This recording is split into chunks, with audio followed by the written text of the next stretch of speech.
Magnum PI wasn't just a TV show, it was a whole lifestyle. Sunburnt noses, VHS fuzz, and the feeling that somewhere in Hawaii, a mustachioed private eye was doing the cool version of adulthood for you. Tonight, we're diving into 21 weird, surprisingly emotional facts you probably didn't know about Magnum, from almost killed-off endings and lost movie roles to secret rings, cartoon chipmunks, and a real-life mansion that doesn't exist anymore. These aren't the usual Ferrari plus mustache trivia bites. These are the strange behind-the-scenes choices, production accidents, and character details that turned Magnum into pure 80s TV legend. So, throw on an imaginary Hawaiian shirt, grab your Detroit Tigers cap, and let's start snooping. Number 1. Magnum was almost a dark, brooding LA show. Before Hawaii, before the cheeky voiceover, Magnum was pitched as something much darker. Early drafts had him as a more hard-boiled Vietnam vet detective in Bel Air. Hi, guys. Magnum, you're late again. You know, Dan, I've been thinking. Playing closer to noir than breezy island fantasy. Only later did the network realize they already had sound stages, crews, and tax advantages sitting in Hawaii from Hawaii Five-0, and steered the show there instead. So the Magnum you remember, barefoot on the beach, Ferrari parked under palm trees, is basically the result of corporate recycling. What could have been a moody LA drama turned into one of TV's most laid-back, sun-drenched detective series, and that happy accident became the show's entire personality. Dan Cook was murdered, and I'm gonna prove it. When I do, you can kiss those gold stripes you spent 30 years egg-sucking for goodbye. Number 2. The mustache the network wouldn't let him shave. Tom Selleck's mustache is so tied to Magnum that it feels like a supporting character, but it wasn't guaranteed. Over the years, Selleck has talked about times he considered shaving it off for roles, and how network executives basically panicked. On later shows like Blue Bloods, CBS literally insisted he keep the facial hair because it had become part of his brand. On Blue Bloods. Well, the director said, you know, maybe you ought to play this guy without a mustache. I said, sure, I was born that way, you know. So when you see Magnum leaning on the Ferrari, eyebrow raised, mustache catching the Hawaiian sun, that wasn't just a style choice. It was a network-protected asset, carefully preserved across decades. In an era of big hair and bigger collars, Magnum's mustache might be the single most successful piece of character branding TV ever pulled off. Number 3. The Detroit Tigers cap that ended up in a museum. That battered Detroit Tigers. Cap Magnum wears isn't a random prop. It's a love letter.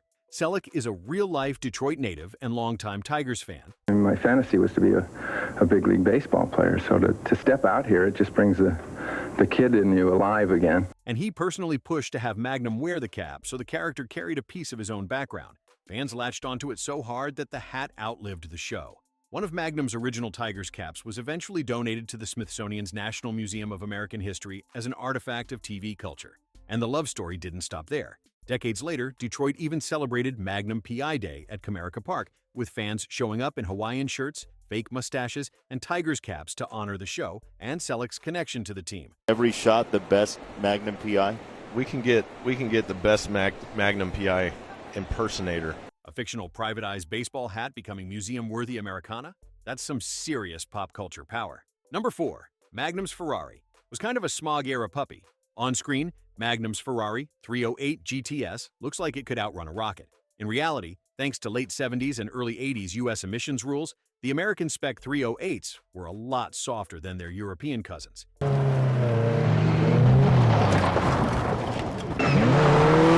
U.S. versions with catalytic converters and tamer tuning made around 205 horsepower, while earlier or Euro variants could push closer to 240 to 255 horsepower. So that red blur screaming past Hawaiian cliffs?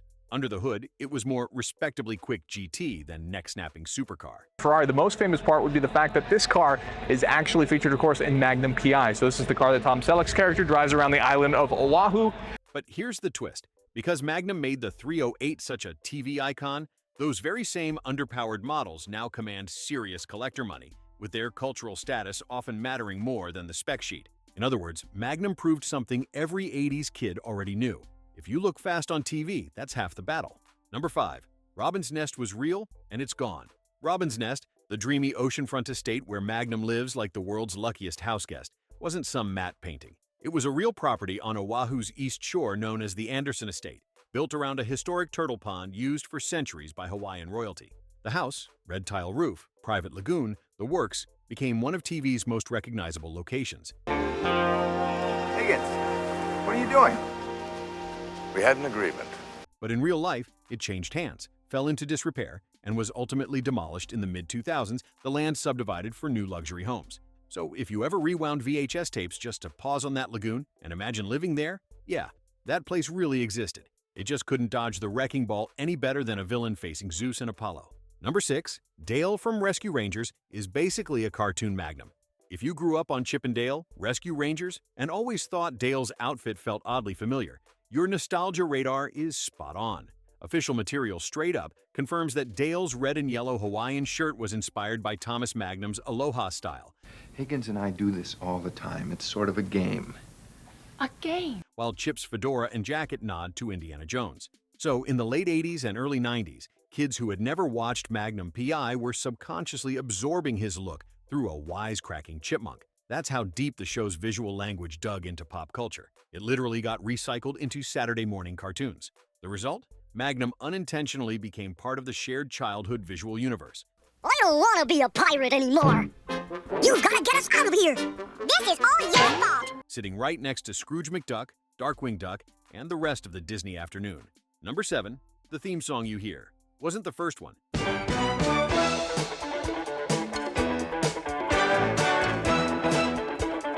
When you think Magnum, you probably hear that driving theme in your head instantly. But the pilot episode didn't use the iconic Mike Post and Pete Carpenter track. Instead, it had a smoother, jazzier piece by Ian Freebairn Smith, more smoky lounge than high-octane car chase.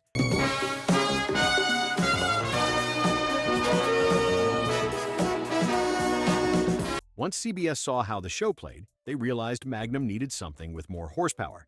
The network brought in Post and Carpenter, who delivered the punchy, percussion-heavy theme that still shows up in sports montages, mashups, and memes decades later. So the sound you associate with Magnum, the audio cue that instantly teleports you back to 80s TV, was essentially a second draft idea that completely rewired how people felt pressing play each week. Number 8, the ring that quietly ties the vets together. Look closely at Magnum's hand and you'll spot a distinctive gold signet ring with a double-barred cross, the Cross of Lorraine. On the show, that ring marks the bond between Magnum and his fellow Vietnam vets, hinting at shared operations and a past that runs deeper than casual banter at the King Kamehameha Club. Historically, the Cross of Lorraine was a symbol of the French resistance in World War II, associated with fighters working behind enemy lines. By putting that symbol on Magnum's finger, the series quietly connects his backstory to a long tradition of underground warriors, a serious, almost mythic layer hiding underneath all the Hawaiian shirts and one-liners. Number 9, Higgins fooled the world with a borrowed accent. Jonathan Quayle Higgins. The third might be one of TV's most convincingly British characters. Crisp diction, military bearing, and enough stories about the Empire to fill a library. Fascinating. Well, Magnum? Is it a deal? But actor John Hillerman was actually born in Texas, not the UK. Hillerman reportedly honed his upper crust accent by studying stage greats like Laurence Olivier, and he nailed it so well that even British viewers believed he was one of theirs. I said it was a reproduction. There's a difference, you know. No, you wouldn't. For his trouble, he scored multiple Golden Globe and Emmy nominations and won one of each for playing Higgins. So, while Magnum pretended to be laid back and Higgins pretended not to like him, Hillerman was quietly running one of TV's best accent scams of the 80s. Number 10, Magnum's watch is a story about his dad. Magnum's not just dripping in shirts and Ferraris, he's also wearing a piece of emotional backstory on his wrist. The character's watch is a Rolex GMT Master Pepsi with the red and blue bezel. And in the show's canon, it originally belonged to his father, a pilot who dies on duty. The watch appears in flashbacks, including scenes of young Thomas at his father's funeral, saluting with that oversized GMT hanging off his wrist. Hey, you know something? You just did. In real life, that reference 16,750 Rolex has become a grail piece among collectors, precisely because of its Magnum connection, the perfect blend of rugged tool watch and sentimental keepsake. It's a neat contrast. Magnum might clown around like an overgrown teenager, but his most important accessory is literally a reminder of loss and legacy. Number 11. The rubber chicken is Magnum's inner teenager. Fans always notice the Ferrari, the shirts, the dogs, but the rubber chicken in Magnum's room is one of the show's strangest recurring props. You'll see it hanging in the background, sometimes picked up or commented on by Higgins. Whole life, as I know it, is in your clumsy hands. Almost like a visual punchline stalking the edge of the frame. Rubber chickens have a long history as slapstick comedy props. basically visual shorthand for, this guy doesn't take himself too seriously. In Magnum's case, the chicken is a low-key character note. Underneath the ex-SEAL, the Ferrari driver, the guy carrying heavy Vietnam memories, there's still a goofball college kid who would absolutely pull a prank at the worst possible time. Number 12. Breaking the fourth wall in a drama? Magnum did it first. Those little moments where Magnum raises an eyebrow at the camera or talks directly to us weren't just cute. They were weirdly experimental for a primetime drama. Academic writing on TV even cites Magnum PI as a rare example of a dramatic show that breaks the fourth wall in quick, humorous transition scenes without shattering the story. Combined with his frequent voiceover narration, those asides make viewers feel like partners in the case, not just spectators. It's the TV equivalent of a friend giving you that, "Can you believe this?" look across the room. You're the ones who want to hire a private investigator? A simple trick that massively boosts audience connection and keeps you emotionally tethered to Magnum's POV. For a series that could have just been a straight procedural, that's a surprisingly meta storytelling choice. Number 13. Magnum helped redefine Vietnam vets on TV. By 1980, American TV usually portrayed Vietnam veterans as damaged loners, unstable villains, or walking cliches. Series creator Donald P. Belisario, a former Marine, wanted to change that. He made Magnum, TC, and Rick Vietnam vets who are functional, funny, loyal, and deeply human. Look at you. Every time that boy calls, you the one that rises up with your behind in the fire. Like in a gym fighting a room full of Mr. Universe. Man, you must be out your mind. But still carrying scars. Episodes dive into PTSD, survivor's guilt, and moral gray areas in a way that was unusually honest for a glossy 80s detective show. Critics and fans have since pointed to Magnum as one of the first series to portray Vietnam vets and trauma with nuance, rather than pure stereotype. So behind the jokes, Magnum was quietly helping American TV process a war it had mostly fumbled on screen. Number 14. Magnum was supposed to stay dead. At the end of Season 7, the episode Limbo has Magnum shot, in a coma, and literally walking toward the light after saying goodbye to his friends. I demand you come back immediately. Magnum. It was designed as a series finale in case CBS didn't bring the show back. Fans were not ready to watch Magnum go off into the white glow forever. Letters poured in, and circumstances shifted. Selleck eventually agreed to a shortened 8th season, allowing the writers to retcon his death into a near-death experience and give him a more hopeful send-off. I've really kind of enjoyed this in a way, but I have to wake up now. Bye, Mac. So, if you ever felt weirdly emotional about that beachside resolution in the final season, you're not wrong. You were watching a character who'd already died once get a rare second chance, both in-universe and behind the scenes. Number 15. The Higgins vs. Robin Masters mystery and Orson Welles. For most of the series, Robin Masters is just a disembodied voice, the unseen pulp novelist who owns the estate and bankrolls Magnum's lifestyle. That voice? Provided in several episodes by none other than Orson Welles in one of his last TV gigs. Later seasons start teasing a bizarre idea, that Higgins might actually be Robin Masters, secretly narrating his own life as fiction. Magnum openly accuses Higgins, and the show never fully settles the question on screen, turning it into a long-running in-joke. Off-screen, Belisario has said Robin was never meant to be Higgins. Yes, Mr. Masters. Hi, Higgins, it's me. Magnum, why must you always call me on Robin Masters' private line when there are 4 other perfectly good phone lines into the estate? But by then, the mystery itself had become part of the show's charm, a meta-story about how legends are written and rewritten. Number 16. Magnum met Jessica Fletcher in one of TV's strangest crossovers. In the mid-80s, someone at CBS had a wild idea. Mash the sun-kissed action of Magnum PI with the cozy murder puzzles of Murder, she wrote. The result was a 2-part crossover that started with the Magnum episode Novel Connection and concluded on Murder, she wrote with Magnum on Ice. Well, I mean, I know of J.B. Fletcher, but I thought he was an author. No, I mean, if you're the J.B. Fletcher I know of, I just didn't know you were a woman.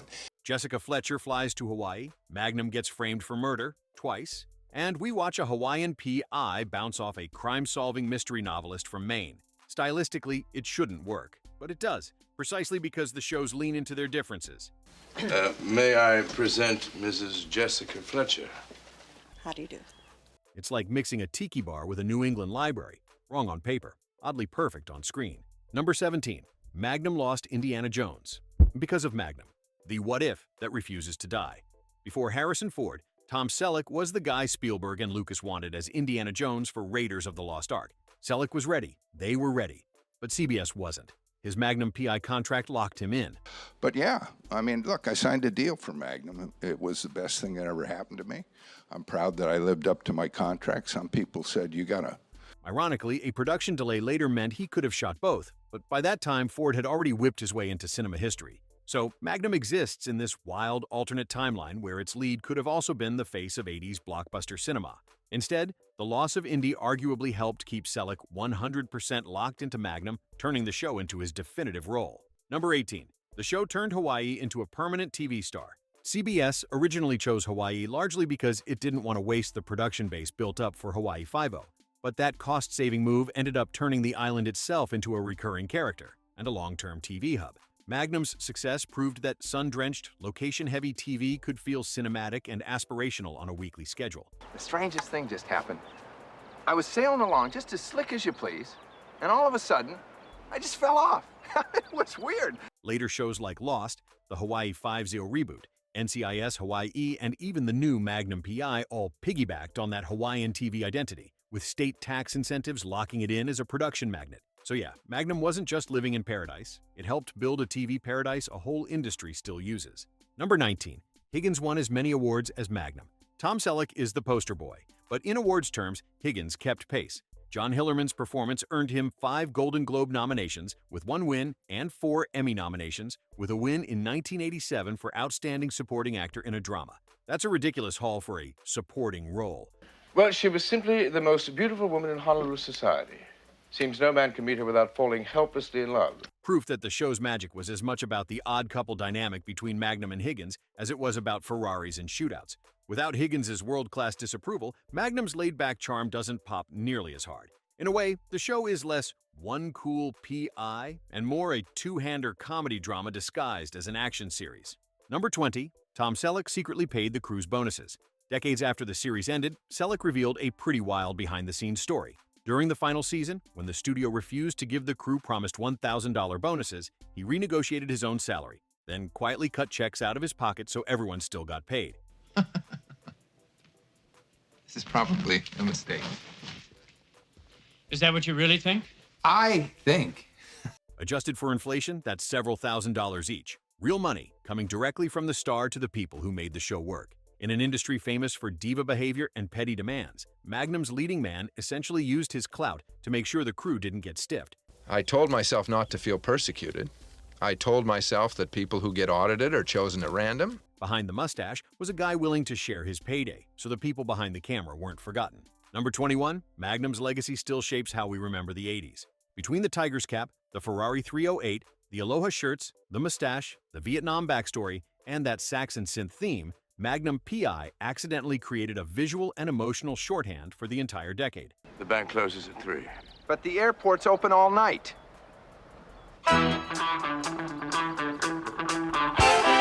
Car articles still mention the Magnum 308. Watch blogs still call that Rolex configuration the Magnum GMT. Disney still dresses Dale like him. Even new reboots and revivals lean on the Magnum template, charming, imperfect, ex-military heroes with heartbreak in their past and a smirk in the present. All right, then I'll explain. See, you're supposed to be dead.